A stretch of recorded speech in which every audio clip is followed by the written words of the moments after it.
Selamat siang, perkenalkan nama saya Apriet Nitarkallo dari kelas C Pendidikan Guru Pendidikan Anak Usia Dini, Fakultas Ilmu Pendidikan, Universitas Negeri Makassar Angkatan 2019. Teman-teman sekalian, di sini saya akan membagikan materi mengenai antropologi forensik. Sepertinya setelah mendengar kata ini, kita masih bingung apa sih yang dimaksud dengan antropologi forensik. Langsung saja kita membahas apa itu antropologi forensik. Yang dimaksud dengan antropologi forensik adalah membahas mengenai konsep, sejarah singkat, aplikasi, serta proses identifikasi dalam melakukan analisis pada suatu mekanisme forensik.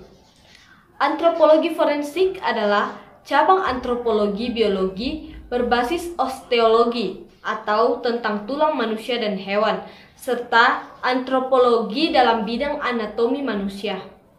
Selanjutnya kita akan membahas mengenai sejarah singkat dari antropologi forensik.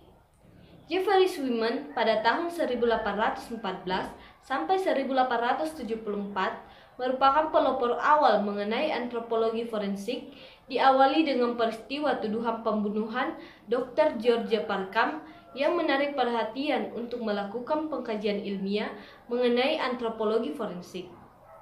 Pada tahun 1972, terbentuk bagian antropologi akademik ilmu forensik, yakni American Board of Forensic Anthropology.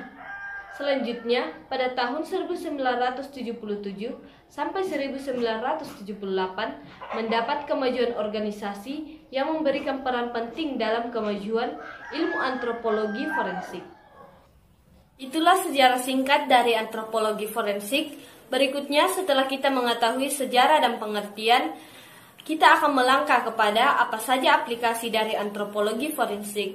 Berikut ini aplikasinya.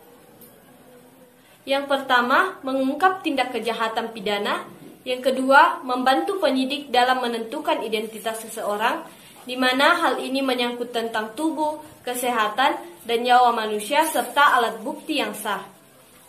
Selain itu, antropologi forensik memiliki kemampuan seperti kemampuan yang pertama, pemeriksaan tulang belulang manusia, yang kedua, pemeriksaan titik antropologi manusia, yang ketiga, pemeriksaan kematangan tulang manusia, dan yang terakhir adalah pelaksanaan rekonstruksi wajah untuk mengetahui ras, jenis kelamin, atau suku.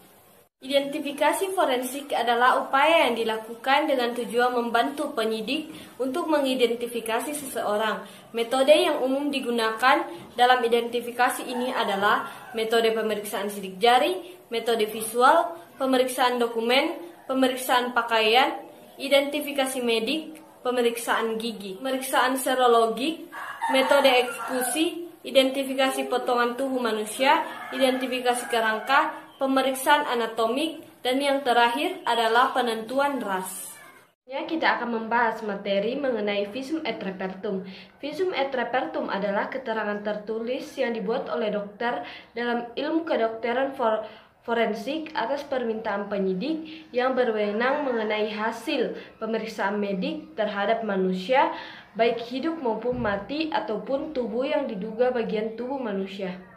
Fungsi dari visum et repertum yaitu sebagai bukti yang sah secara hukum mengenai keadaan terakhir korban penganiayaan, pemerkosaan, maupun korban yang berakibat kematian dan dinyatakan oleh dokter setelah memeriksa korban.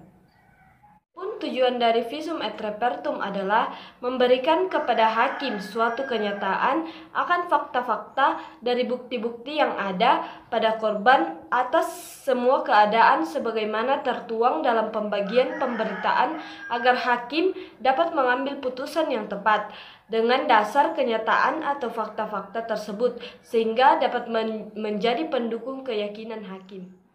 Selain dari visum et repertum, ada juga loh yang dibahas mengenai autopsi. Nah, langsung saja kita bahas apa sih yang dimaksud autopsi, apa saja tujuannya, dan bagaimana prosedurnya. Autopsi adalah prosedur medis yang dilakukan untuk pemeriksaan menyeluruh pada tubuh orang yang telah meninggal. Adapun tujuan dari autopsi adalah untuk bedah mayat yang dapat dilakukan menyeluruh ke seluruh tubuh atau hanya terbatas pada satu organ atau satu daerah tertentu saja. Autopsi berdasarkan tujuannya dibagi menjadi dua, yaitu beda mayat klinis dan beda mayat anatomis. Selanjutnya ada prosedur autopsi. Dalam prosedur ini terdiri dari 3 tahap, yaitu sebelum autopsi, di mana semua informasi terkait orang yang meninggal akan dikumpulkan dari berbagai sumber. Selanjutnya, selama autopsi. Prosedur autopsi pertama kali dilakukan melalui pemeriksaan eksternal atau tubuh bagian luar. Dan yang terakhir adalah sesudah autopsi, di mana sebuah laporan akan diisi dengan temuan-temuan yang sudah dikumpulkan sebelumnya. Seri selanjutnya adalah prosedur DFI atau Disaster Victim Identification. Terdapat 5 langkah dalam identifikasi ini. Yang pertama, fase pertama yaitu lokasi.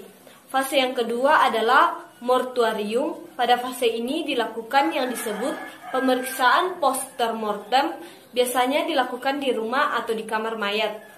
Fase yang ketiga adalah data antemortem. Data antemortem dikumpulkan melalui informasi dari berbagai anggota keluarga untuk mengetahui ciri khusus yang ada pada tubuh korban. Fase yang keempat adalah rekonsiliasi. Pada fase ini merupakan tahap di mana hasil pemeriksaan post-mortem dicocokkan dengan data antemortem. Fase yang kelima, relase debris.